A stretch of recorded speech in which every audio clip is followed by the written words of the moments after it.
During the winter and spring months, when snow covers much of Yellowstone National Park, a number of bison will migrate out in search of food, and in the springtime, to give birth.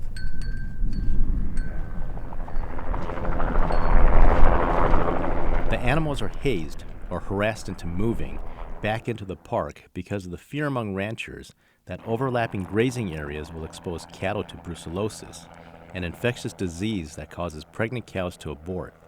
The risk of transmission of brucellosis from a buffalo to a domestic cow is extraordinarily low, and it's never happened in the wild. The argument that hasn't been a transmission in the wild, so therefore these activities are unnecessary, is a little bit analogous to somebody saying, I don't need a fence because my dog has never gone out. The reason he hasn't gone out of the yard is because that fence is there, so it's a bit of a catch-22 and a tough argument to make.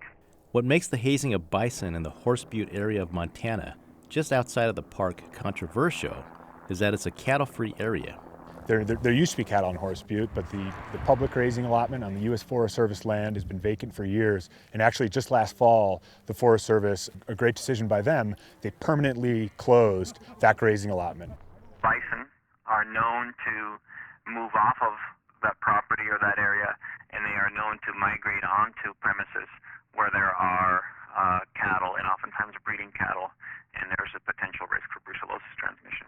Critics say it's about more than disease control. The closer look at the issue reveals that this is really about grass. The cattle industry is very afraid of wild bison restoring themselves and gaining ground and eating grass that they feel is for their cows. I think ranchers have been suspected of believing that it is all about grass. The Montana Stock Growers is approaching this from purely a disease, animal health disease standpoint. Because a brucellosis-free status opens doors to more markets for their beef. But what about vaccinating cattle against brucellosis? The ranching community trying to reach a higher standard that's recognized by the World Animal Health Organization, that they have declared that if you're using vaccine in your cattle, we don't recognize your country as being free from the disease. And so they only recognize you as being free from the disease if you have not used vaccine in your cattle for 3 years or more. When asked if he thought wildlife could supplant ranchers' access to cheap public lands. Well, I'm sure that many of our ranchers that have utilized public land probably do have that fear in the back of their mind. I mean, I'm not going to lie to you. I mean, that is a fear. I think the best opportunity for having conflict-free interactions between Yellowstone bison and livestock in Montana is a strong effort to eliminate the disease from bison. As long as that disease persists in those animals, then there will be continual conflict because of disease concerns between those two species.